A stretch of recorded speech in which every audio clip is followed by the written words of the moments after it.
You've probably daydreamed about dropping everything and taking the most epic motorcycle trip ever. But it's likely stayed just that, a dream. For Tim DeJong, though, it's just another day at the office. You see, Tim runs Donkey Sunrise, a moto traveler hub, resort, and tour group based in Colombia that sees its fair share of folks going up or down the Pan American Highway, as well as folks who fly in just to ride with him. But before that, Tim was just a guy living in the Netherlands, daydreaming about his next trip while working a regular 9-to-5. That is, until a friend of his convinced him to take a motorcycle trip through the South American country, and he was hooked, both on motorcycles and the tranquilo way of Colombian living. So, Tim decided to stay, discover the best riding routes both on and off-road, and create a welcoming spot for motorcyclists from all over the world. And really, he hasn't looked back since. I mean, would you if your job was to ride motorcycles every day? This is Tim DeJong. I'm your host, Mark Long, and you're listening to Driven to Ride. All right, Tim DeJong, you are on Driven to Ride. Thank you so much for being here, sir. Appreciate it. You're welcome. You're welcome. Thanks for having me. Yeah, I'm really excited to dig into you and your story and everything. I don't want to spoil the surprise, though. So to kick things off, tell me, what do people most know you for? What would you say in your own words is kind of your claim to fame in the motorcycle world? They might know me from Donkey Sunrise, our company in our guest house / tour company here in Colombia. So people that have been traveling over the Pan American from north to south or south to north might know me from that. Yeah. Okay. Yeah. And I love the name, and we'll get into that a little bit more. But first, I want to dig into how you got into motorcycling. What made you catch the motorcycle bug? Well, in the Netherlands, you can start riding when you're 16 on a motorcycle, well, moped, as you call it in the States. Right. 50cc little motorcycle, so it's a little Honda SS50, an old motorcycle, well, moped. Did that for a couple of years. Then after that, you can get your car license when you're like 18, and basically it faded away. People around me, it's like my family said, like, "Wow, motorcycling, you're gonna kill yourself and all that stuff." So I postponed it for a long time. I hadn't thought about it. Then I was traveling, backpacking in Southeast Asia. I rented a couple of times, like, these 125 cc's little moped scooters and all these kind of things. And I really felt the freedom. I was like, wow, this is the best way to travel, actually. But then you fall back into normal life again.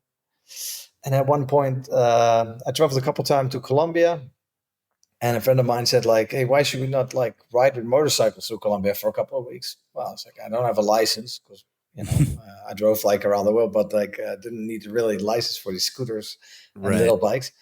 And it's like this was in my 30s, just begin 30s, and got myself a license. 2 weeks later, I was on the dirt in Colombia riding for a couple of weeks. And, oh, man, I was so addicted. I was like totally hooked. I was like, I'm going to do something with this. Yeah.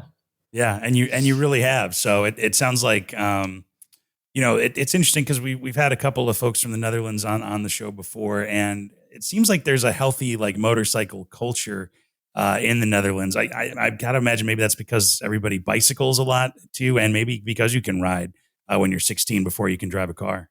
Yeah, well, that's the one thing, because in the Netherlands, really cultural thing is as a kid, you quickly want to get independent. Your parents want you to get independent, go to school on your own. When you're like 12 or 10 years old, you bicycle to school, Sure. with your buddies. And it can be from a half an hour to an hour and a half bicycle ride to get to school. So that's quite a common thing if you not live in the cities. Yeah, so when you're 16, you do want to have that moped, or you do want to have that scooter or whatever to get you from A to B way faster. So I think that's where it starts. And when you live in the farmland in the Netherlands, there's a lot of dirt bike riding, motocross. Okay, yeah. TT is a big thing in the Netherlands. Especially was, I'm not so sure. I'm not really up to date with that anymore, but it always was. So I think that's where it all started. Yeah. I think that's why people are getting into these things. It makes perfect sense. And so it sounds like, aside from like mopeds and stuff when you were young, you really didn't do a whole lot of like street riding. It's mainly been ADV and off-road stuff. For me, like in Southeast Asia, when you ride around, like you take normal roads and you take dirt roads. But since I was here in Colombia, it's like the dirt attracted me the most. I do like, twisties and all that stuff, but in Colombia, when you want to, for me, riding is a couple of things, right? It's like the thrill of riding, of course, the adrenaline, or like, the head is clear, you're just focusing on the road. For me, Donkey Sunrise also in the name, it's a part of that. I like to ride early, so sunrise, and especially when you go off road, like all the animals, everything starts to wake up, and that's for me like you come into these like small towns where people sit with sombreros, just having a coffee, a little chit chat. Yeah, these are like the cherries on my rides. It's like it's of course not the destination, but like these places that you arrive to when you're on the dirt, it's like more authentic than when you're on the highway because these places are more developed. Yeah, yeah, for Yeah. sure. That makes a lot of sense. So it sounds like you've kind of been a world traveler most of your life, Southeast Asia. And how did you end up in South America? What brought you down there?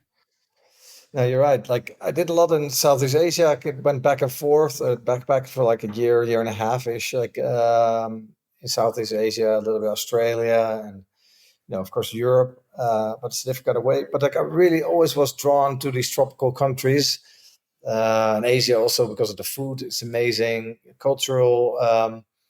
Like as I was a kid, I always liked like warm weather. I'm not so much of a winter kind of guy. I do like snowboarding and these things, Hmm. but a couple of weeks and then you sit inside a house dark, and that was never for me.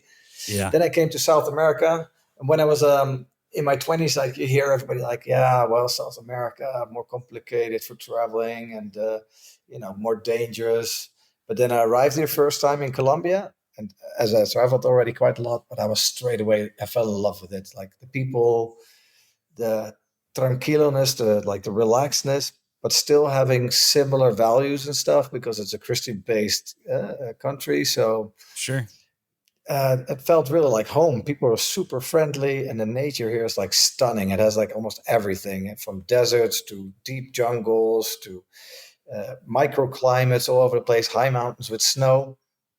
So yeah, I don't know. This is for me like heaven if you like traveling and you like to explore and also find the unknown. Like what's behind that mountain? Oh, nobody have been there. Yeah. There's nothing written about it. Anything. It's like just go. Take the left here, take the right here. Yeah, and that's why make me fell in love. Oh. Yeah. So, how did you end up like deciding to start like a moto adventure kind of, company and start this kind of pit stop, as it were, and guest house along the Pan American Highway? Then how did you go from, okay, Colombia is awesome, I'm enjoying it, to like, now I want to live here and start a business here? Yeah, it was a little bit like a loose. I had an idea. First, I started off with someone else, another person, and we wanted to do like a Spanish school, immersion school, and I gonna like rent out motorcycles, do tours and these kind of things near Medellin. But when I start buying a motorcycle and start traveling for a year around Colombia, take as many routes as I could, like it developed a little bit different. I noticed like as a traveler, there was not like a motorcycle dedicated destination. So you come into hostels, you meet like, and I was already in my 30s at that time, Okay. and you come into the hostels and there's the 20s crowd. Nothing bad Right. to Yeah. say. I also like that, but nothing. These people have different kind of experience than when you're on a motorcycle, right? Yeah. And then I started noticing like a lot of people came through Colombia that actually like traveled the Pan American Highway, or like they worked their way south or north. So I thought like, well, let's do like something with like tours or little rides in the area, and having that kind of experience get you deeper into Colombia. And then I noticed like there was a couple of other people focusing towards overlanders in general, so also like the cars, the trucks, and van people, van life, culture. So when we started Donkey, it was like, okay, that sounds cool. So we got more and more of these people, and the more popular that was getting, I noticed like a couple of years later, though, because we had a whole pandemic that was we were dead silence. Um, but so 2 years of almost nobody basically. And Right. then we Yeah. started like 2 years ago. We really noticed like, okay, we want to focus just on motorcyclists because we had a lot of fans and a lot of like pickup trucks and these things. But the space was limited for us. Plus the motor people, there could also be in a truck. But for us was like that binding the motorcyclist and everybody can, they have the same glue, the same Yeah. motorcycle glue. So that's like the main topic. If you're like a super nerd about motorcycle details, or if it's just a ride, you want to share something with other people, go to places. It was it was really easy to get like a good vibe like that. Yeah. So we really focused on that, like being a guest house for motorcycle travelers, and afterwards picked up the tours again. Okay, cool. You traveled, you said you did a lot of traveling around the world. You traveled around Colombia for a year on a motorcycle. And then, Yeah. started opening up the guest house and doing the tours. Do you have like a background in like hospitality management or like anything like that? Like what is your kind of professional background, if you don't mind me asking? Yeah, so like for my mother's family, there was all restaurants. Everybody had like almost was doing something in the restaurant business, or had or Okay. managed or had their own restaurants. I always worked as like a part-time job, like in restaurants, and was like a little while like DJing and everything in hospitality. I always Sure. liked Yeah. to entertain people and helping people and be service. I think quite service. I'd call it focused. Yeah. After that, I started doing something different. Well, more sales orientated, marketing orientated things in more big commercial world. But that was like kind of drawn to me because the thing is, what I thought like, okay, everybody likes to go to a bar, like, but not so much for maybe drinking. Some for the drinking part, some for just meeting people. So what Sure. we wanted to create is like a place that you don't need specifically drink, but you can meet these people that you want to meet. And it's not like the beer is not the main subject. We have it, and we have special beers and whatnot in the fridge, but um, you just want that place to meet people. And it's now my home. So like I don't need to go to a bar because these people come to Donkey. It's like, and I can enjoy these like-minded people every day, and they meet each other, and they're happy, and I'm happy. So for me, it's like a win-win kind of thing. Yeah. I mean, for sure. It's better when people come to you. You don't have to go anywhere. Well, true that. Plus, like, there's like so tons of interesting people coming along. It's like everybody has their stories that come from, the young cats from in the begin 20s. Just like they kind of don't know what they're doing, and they just want to go and they do crazy stuff. And then we like our age group. I would say the majority with us is like 30 to 70. That's like the biggest group that we have, especially like this year.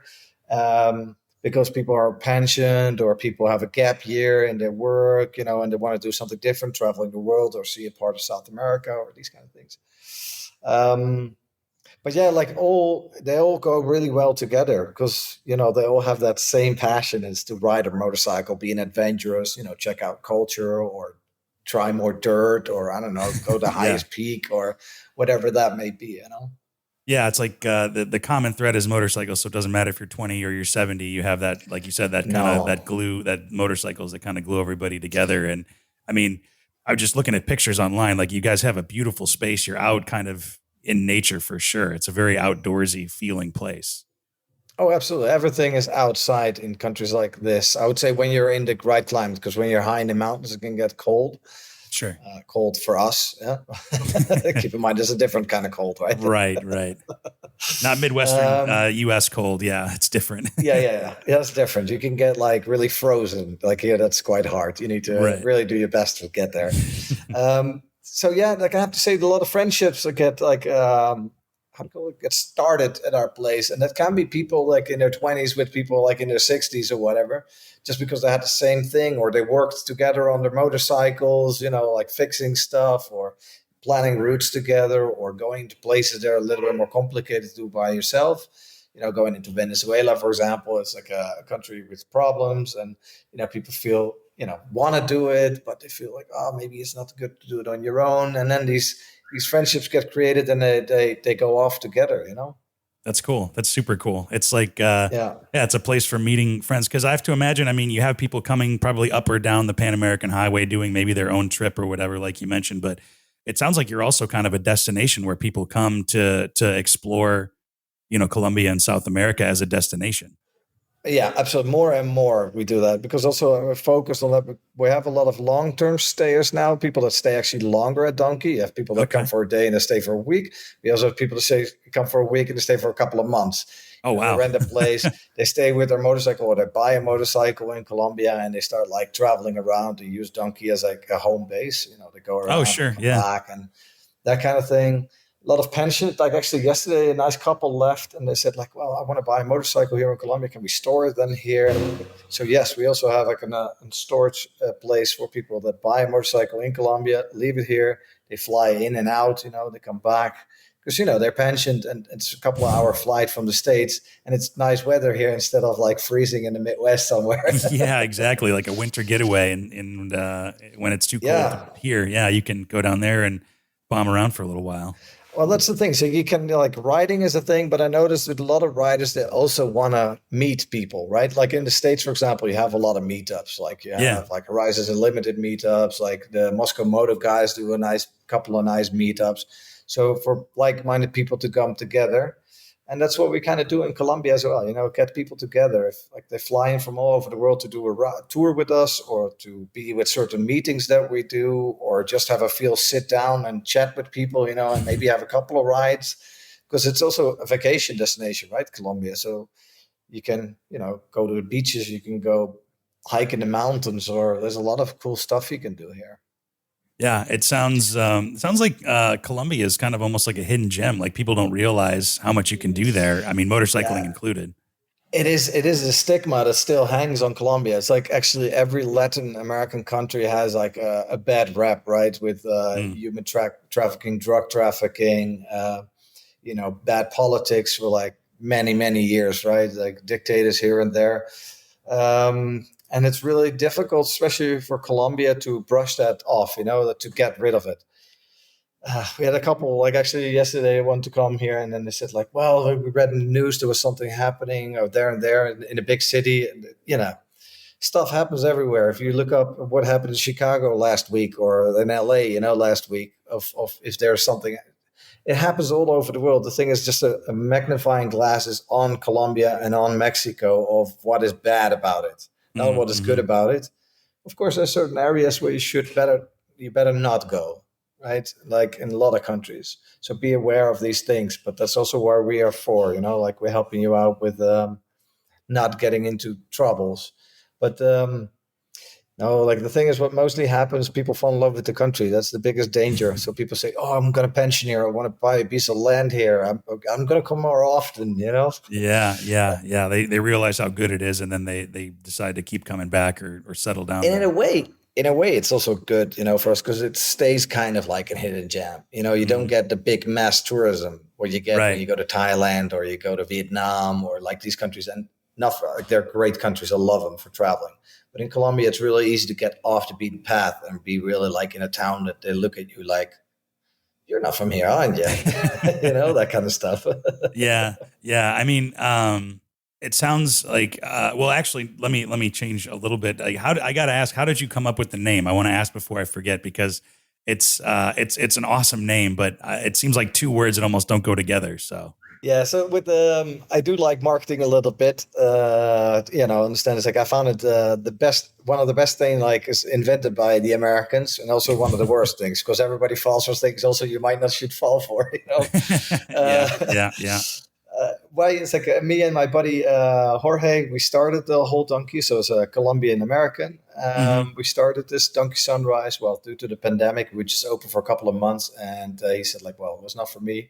But we started this name. So like he said like, "I wanted something funny," and I said like, "I would like something, what I really love about this country." And like for me, that the sunrise is like the best time of the day. It's like so Hmm. beautiful. The birds fly up, the clouds are going up in the mountains. It's just serene, like, and he's even more funny. No, like I don't know how to say I'm super funny, but he's a fun guy. So we had a couple of bottles of red wine. Like we changed our recipe from beer to wine. After Sure. a couple of bottles of red wine, we were like actually went out here in the town and we said like, like you choose a word, I choose a word, and we glue them together, and whatever it may be.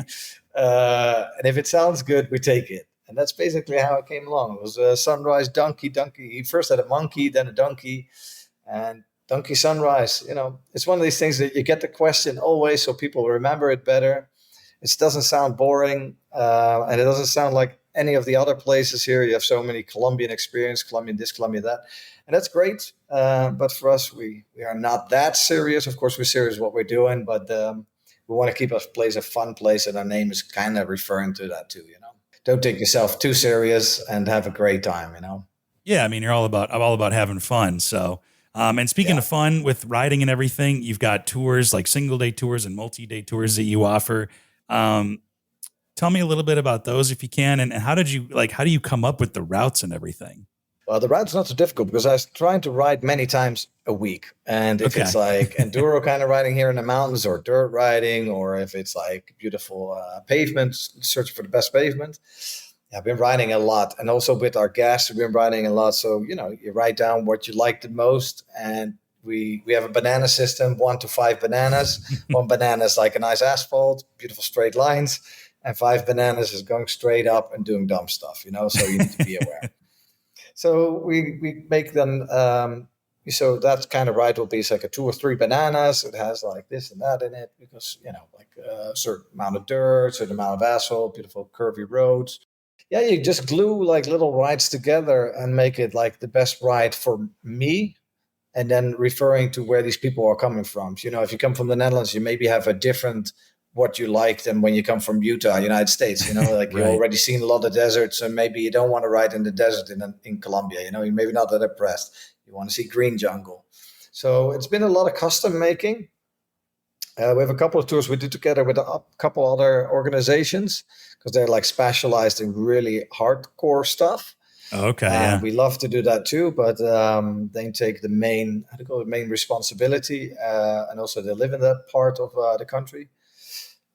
So yeah, that's what they do, and we do like specialized in actually what Western people would like. For us, it's also important that you emerge like with the culture here in Colombia, that you see what the Colombia is about, besides of only seeing the dirt and like asphalt. But if that's what you want, also fine. Huh? But I was trying to get you into like, okay, how's to sit in a little bar here, or having bread on the side of the road with these guys here, and having your coffee over there with the guy with the horse, Yeah, really get into the culture, which is way easier to do on a motorcycle than in a car. So. Oh yeah, it's the best way, or a bicycle, but that takes forever. So you really need to like it. If you go uphill, you're not going to see that much in a short time. Yeah, exactly. Yeah, one of the things. I was really surprised kind of to see the elevation changes, because like where I'm from outside Chicago it is pretty flat. There's not a lot of elevation changes, and right. That would be super cool to be able to like go up and down the mountains and stuff. And but I've not done a lot of off-road riding. I did when I was like younger. And I guess you guys offer like lessons too to teach people how to ride off-road, because it is so different, right? We do. We have like also Ron with us, and we have another Felipe. Ron is like, especially for beginners, really good. He did a lot of trail lessons in the States. He's a pensioned. He's now with us. He's also a mechanic at Donkey, and he does it as a free free thing. He's just pensioned. He just loved to be in the community. He left everything in the States, sold everything. Oh wow! He's living now with us and helping people. Yeah, with their motorcycles. But he's also helping us with like these lessons, because he's really well step by step to really start focusing where you need to put your attention on. So we do these kind of trainings for people that have no experience to up to like, want to just get better because you can ride it, but you've never been focusing on what you're doing. Because, everybody can give gas on a dirt road, and maybe in the corner that you brake so hard, you don't know how to actually corner it. Like these kind of things we teach. Yeah. So that's a course that we do. And we did a couple of times this year. It was a lot of fun. And actually you can see that people trying to take the next step, so they're actually more willing to, or on their own explore, or actually do a more advanced tour, that they're not like afraid to start like something that includes some rocks here and there, includes some mud here and there, Yeah. So I was gonna say, do you have people that that come in that have like never ridden like ADV or off-road before? Oh yeah, absolutely. Really? A lot. Yeah, a lot. Like actually with tours as well, if I do my tours, especially one-on-one or one-on-two tours, like small tours, private kind of tours, And I teach them as well. It's like I'm not like a high skilled teacher, but of course I have my knowledge of all the experiences that I have, Right. and I did Yeah. a lot of trainings with other people. So I'm always observing the rider. I come behind them and I observe and see what you can do better. So you just improve your confidence, right? And not improve your confidence to do stupid stuff, but improve your confidence to become just a better rider. Sure. So you can just tackle more terrains and then you're actually really enjoying it, but being tensioned up in your shoulders and get arm pump and all that kind of stuff, Yeah. you The, know? the death grip kind of thing. Yeah. Yeah. The death grip.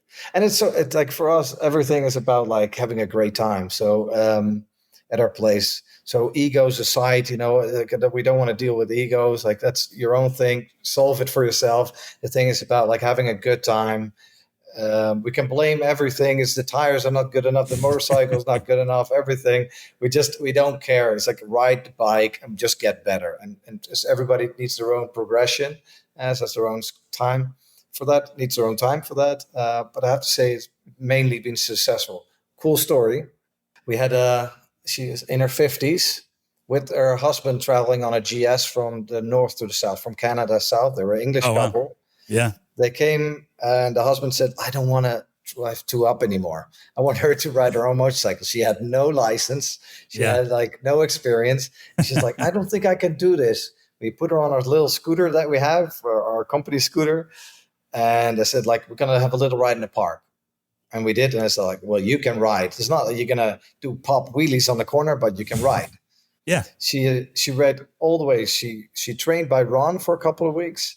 Bought her we got her a license. We got her the moped, like a scooter, 125cc. She went all the way south to Chile with her husband, following the GS, and flew the motorcycles both now to New Zealand, and now they're doing New Zealand.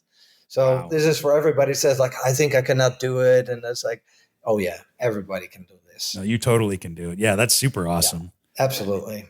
Yeah, because so I lived in Boise, Idaho for a little while, and I mainly ride on the street, but I had some friends that did some dirt biking and off-road riding, and I rolled with them on one trip or whatever that was it seemed a little difficult to me. There were rocks and elevation and all that kind of stuff, and I was struggling with it, and it took about 3 hours. And God bless them, they were patient, and they were like, because I was like, how long does this usually take you guys if I weren't holding you guys up? And they said, about 45 minutes. I'm like, oh my God, like I need to learn how to get better at off-road riding. So it's cool that you kind of have that opportunity for people who maybe have not had a lot of off-road experience. No, because that's what we want. It's like you don't need to off road. For me, my opinion, like, and also beautiful twisties here on nice rocky roads and do like dirt road. For me, it's like off road is more than just a dirt road. So you Sure. go up, down rocks, and there's more complications there.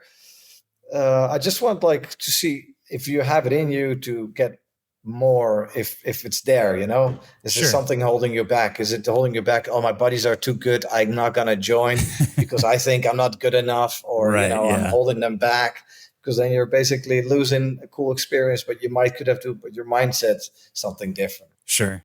What do you think are some of the biggest differences between kind of the on-road riding versus the off-road riding? Well, you're right. Normally in a slower pace when you go off-road riding, and especially when it's a little bit more, challenging terrain. For me, the thing is like, because if you're doing slower stuff or you're doing, it depends on that. If you do like a dirt road or you're doing really off-road ride, like dirt riding is like, yeah, you come to beautiful scenery that you normally don't see where the highways are, right? The highways are built in the most easiest part to build a highway. Right. So not the most beautiful parts always. Yes, you have mountain passes, they are beautiful, but a lot of trucks and like big traffic. Yeah. So for me, the big difference is that you're going to see quiet, serene. You're the one that's making noise with your exhaust, like and the birds, for example. Or small towns where the horse is still one of the main transportation, or like these kind of things. You don't see them anymore when you're on a highway, Yeah. Yeah. You're kind of, like you said, it's a more authentic experience. Yeah. And that doesn't mean that you cannot do that when you ride on road. That is beautiful towns that are just well connected. Just for me, it's like to get there, like maybe you need to go with a loop around it. Well, now you can go through the mountains to get there, right? Yeah. So you get a different experiences. But I would say both is nice. But just I'm personally, because you got more advanced. Like I just do like a little bit of a challenge in there, and you come to that little town that's like dead quiet, just a horse and a guy drinks coffee, sleeps under a sombrero, like that kind of stuff. Yeah, I mean, it sounds like too that the mindset and the culture just is more, like you said, like tranquilo. It's just more chill, and like it probably really calms people down. Oh yeah, absolutely. And the thing is, like, it's beautiful when you just stop your motorcycle and you have a drink there too. You take a little cafecito, or you take a glass of water or beer, or whatever you like, and just sit down and just look around. Mm-hmm. You have a little chat with your buddies that you were riding with about the ride, and then it's like, oh, beautiful sunshine. Wow, it's super green here. Look, a waterfall. Like, oh, Yeah. someone passes on a horse. Like, or a little kid on I don't know, with way too big shoes on. I don't know, all these kind of things. Yeah, and like it sounds like almost because you've from what I've seen and read a little bit is that you've modeled kind of Donkey Sunrise after that, like where it is a place where people can come and relax. Like there's like a pool and you can sleep outside or inside, or you have like communal like meals and stuff, which I think is super cool. Yeah, that's for me one of these really important things, because I want people to connect. Like, even though there's a lot of lonely wolves in the motorcycle world, yeah, a lot of guys, and it's not a bad thing, right? But it's people that are on their own traveling and traveling for long times, and they do like that. But everybody loves to be connected. If you're a family or friends or whatever, not everybody wants to be alone the whole time. So you're good alone, but at our place you can connect, right? It's like I always try to see that guy over there has been quiet for the last 2 hours talking with this guy. And sometimes they have really communal interest and they just hit off and just kind of stop talking for days. Mm-hmm. So that's like the best thing is with a meal, like in the morning and afternoon or in the evening, to get these people together. So everybody's like, most of the people like joining. I would say like 95% of people is always joining that. It's also one meal, so it's no choice. So this is what we're eating. Everybody has the same, and it works, man. It's been great. Yeah. People appreciate it. Yeah, I mean, I can imagine, especially like if you're traveling alone or if you've been camping or kind of roughing it or whatever, to have like a literal like home cooked meal has to be a godsend for some folks and really change the trip. You're saying the right thing. It's like, that's the thing: home cooked meal and a home, like a family home where you come into, right? If it's me and my wife just there, or like there's already a group of people that are been totally immersed into what we're doing. Mm-hmm. The fence closed with a big iron fence. When you arrive, you're like, wow, a big fence, and then you open it, it's like a paradise full with fruit trees and palm trees and whatnot. A nice little pool. You close the fence and everything is safe also behind the fence, right? You can leave your phone, your iPhone there, you walk off and it's still there when you come back, right? These kind of things, because we take that in highest value, that you just feel safe, you feel home, appreciated, not feeling outside, left outside.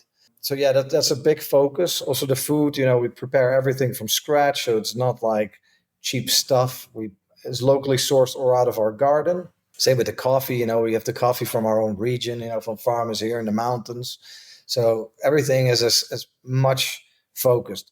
So sometimes we have people like, oh, but you're more expensive than the neighbor here with the hotel. Yeah, but the neighbor is doing everything easiest way. Like, we trying to like give the neighbor better money for his product so we can make something nice out of it, right?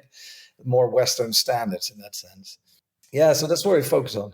I have to imagine you guys kind of have to use locally sourced stuff and like whatever you can find around you, because you're not like in the middle of a city either. You're kind of out there. Yeah, we're in a small town. Our town has like a couple of hundred inhabitants, but like 4 kilometers away, there's a bigger town, and it has a couple of supermarkets, well, Colombian supermarkets. But we'd like to deal, like, for example, fresh milk from the neighbors, and we make like a dulce de leche, it's called. Like, we make it ourselves. We don't buy it in a package. We have jams. We're from our own bananas, make a really nice sweet banana jam from the bread. Our own bread we cook like the day before, or waffles or any of these things. It's all everything's made from scratch. No extra ingredients, just ingredients that you need to make a bread. Or what you need to make like anything. Fruits out of the garden and from the farms here. We have one like vegetable and fruit place that gets like from this area that's really known for a lot of fruit production. And in the mountains, there's a lot of avocados and vegetables. So it's all from nearby. And it's really cool because most of the people we also know, like the coffee guys. And oh, sure. Yeah. Yeah. So it's really nice. Yeah. Now, you straight away put back into local local society, you know. Yeah. So and we now, as we're talking like the last couple of days, we've been like for coffee tour. We're going to organize with it like a little coffee farmer here in the mountains to give him Yeah. like Yeah. actual more money for his work, you know. Hmm. And these things are like so much fun because Yeah. you see these people appreciate it, and we of course appreciate it. And as you come visiting, you want to see these more natural things, not like these big companies that do like 60 or 100 people per day going through. No, we just help this guy with a couple of people, you know, and they're like super proud and happy that they can show their farm. And Yeah. yeah, it's Yeah. nice. You've kind of, you've enmeshed yourself in the community and fit in where it makes sense rather than like, nope, I'm here and I'm going to do everything my way. It's like, it really Yeah, is an no, no, authentic no. experience. It sounds like. No, but also that's not what I came to live here for, right? Because if I wanted to do everything the Dutch way, and of course certain things, well, you can never get out of me because I'm born as a Dutch guy, right? Right. Right. Yeah. But I came to love this country because of certain things that we were lacking in the Netherlands, you know, Hmm. like really family oriented, family focused, how do you call it, community focused, you know. It's like working with people around you, being great. Like, don't say only hi to your neighbor, but actually have a conversation with the guy, you know, and like, oh, and you help each other with this and that. So, Sure. yeah, it's really nice. Yeah. Yeah. Do you get like reverse culture shock if and when you ever go back to the Netherlands? Oh, yeah. Yeah. I was just for 2 months. I was in Europe. We did the APR festival. Great, like walking around and meet up with old donkey Yeah. people from England or from the UK. And then I'm in the Netherlands. Yeah, it's like I really feel when I'm there. It's like I have great friends there. I just I'm not a Dutch guy anymore. I'm not a Colombian. I'm now somewhere in between there, and I'm not sure where I feel more home here than I feel in the Netherlands. Like way more home because when I'm Hmm. in the Netherlands, I get homesick to Colombia, and then I don't Okay. have that the other way around. And I Interesting. never was really homesick, but I Hmm. really have that now because like I just like the culture, the climate, the people around me, the lifestyle, the tempo of the life. Yeah, I'm integrated, but of course I'm not a Colombian, you know, because I'm not born and raised here. So yeah, I have reverse culture shock. I think being able to ride all over the place multiple times a week probably gets to help with that too, I imagine. Oh yeah. No, that's like absolutely. We're next. We're in a valley, and we have two mountain ranges next to us. So like in 10 minutes, you're already. I'm not sure how you say that in feet, but here's like 1,000 meters you can go up in like 15 minutes. Okay. So Wow. and the other Yeah. side you can go up to the snow in like 3 hours. So it's Jeez. the other Yeah. mountain range. So and you have all different climates in between. So different kind of vegetation, different kind of animals. You know, different kind of Hmm. natural wonders because also a mountain doesn't only go like this, but you get microclimates when you go a little bit down and up again, right? Oh, sure. So you have these little canyons with like the most weirdest animals living in there. Yeah, it's amazing. I just don't get bored here. Yeah. And that Which I is, did when I'm in the Netherlands. I'm looking around. It's like, yep, I've bicycled here everywhere. I know these cities. I know these towns. Everybody's in a rush, being busy with whatever they're doing. Yeah, there's nothing for me to explore there. fair. Aside from, or I guess outside of Colombia, have you been able to take any other like motorcycle trips in other parts of the world? Yeah, especially the US. I did a couple of months US. I did a big loop. I started Connecticut. Actually, also went through the Midwest. But I did that also because I really love music, and that's Hmm. been in a wide sense of music. But I did the US because of like the blues history, jazz, bluegrass, and all that stuff. Yeah. So I went through all these, well, towards Chicago, and then down all the way to Mississippi, and then go through the Smoky Mountains back up to New York City. Yeah. Like, and I tapped all these cool towns, and of course all the barbecues. I tried which one was the best and whatnot. So Yeah. that was an Yeah. interesting one. Of course, I did in Thailand. I drove a lot, and in Laos, and well, last year Utah. Now I did England, but on for like a week or so, like just before the meetup this year. I was riding in a couple of months ago in Portugal with Hmm. an ex-volunteer that's now working with us, Patty, and yeah, I just like to ride everywhere. It's also a cool thing. You make friends from all over the world, and they say, "You need to come over see our place." Cool. Let's do so. Yeah. Yeah, I will say like America is there's a large variety of like climates and tempos and places you can go. It's just real big. It takes a long time, as I'm sure you discovered, to Yeah. get from one place to another. I would say if you're like in America, like, well, everybody has their type of riding, right? So it's like you don't need to take anything from me, but like I really like the west of the United States is Yeah. really beautiful. I still want to do the BDR from the south to the north, from California, go all the way up, you know, to Oregon and Washington State, all the way up there. Hmm. You have everything. You go from deserts to beautiful, like the what is it, the red rock, the Redwoods. how I Yeah. call it, redwoods and sequoia and all that, and it's beautiful and it has all their own beauty. Yeah. So yeah, you don't need to leave the states for that. The only thing is like culturally, yes, as an American, you probably will say culture is a little bit different, but it's not like when you're going from there to Colombia or to Europe or to Right. Asia, that big of a difference, right? Yeah.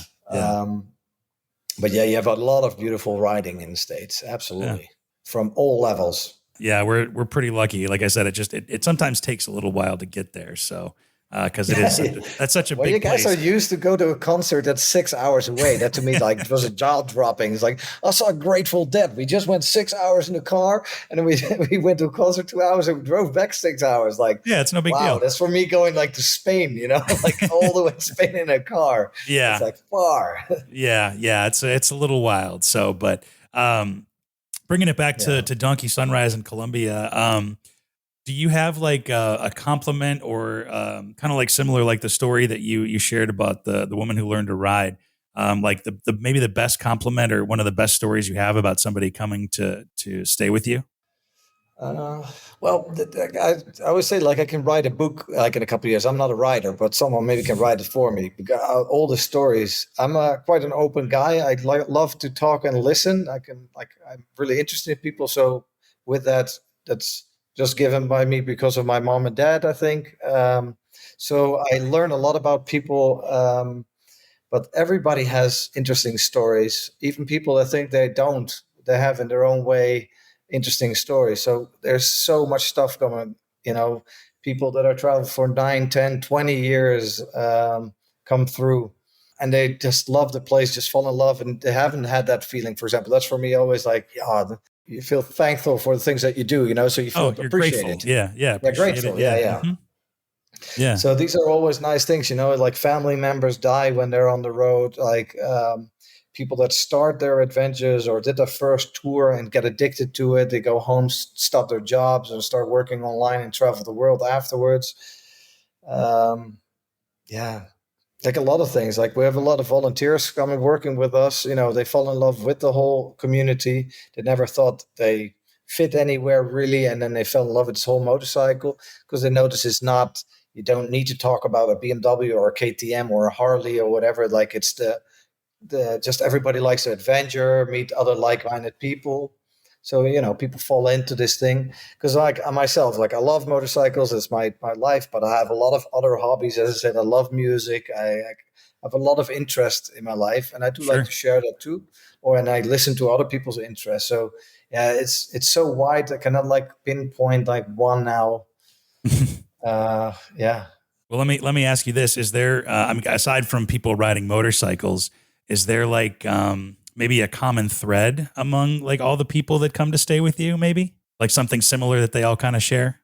Yeah, well, yeah, they're all adventurous in their own ways. Like some people apologize because they don't ride off road or dirt roads, and it's not like, well, dude, like we have people in their 70s they're still traveling motorcycle. Yeah, it's Like you so don't want to wild. break a hip when you're in your 70s, right? So I get it. Don't go off road riding. If you Right, still right. enjoy the ride on asphalt, do so.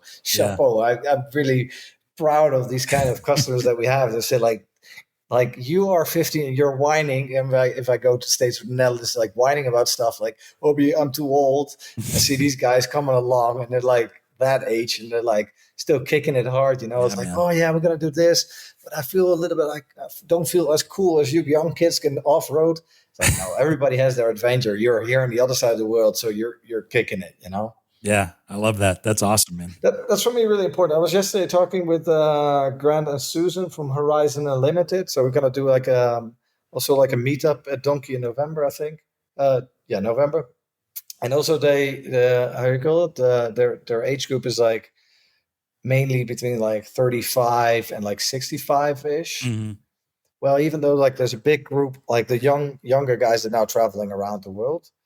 But I see that that bigger group is growing. These people that are now saying like, I'm not gonna just eat myself to death, sit on this chair watching Netflix all day. Now I'm gonna get out there.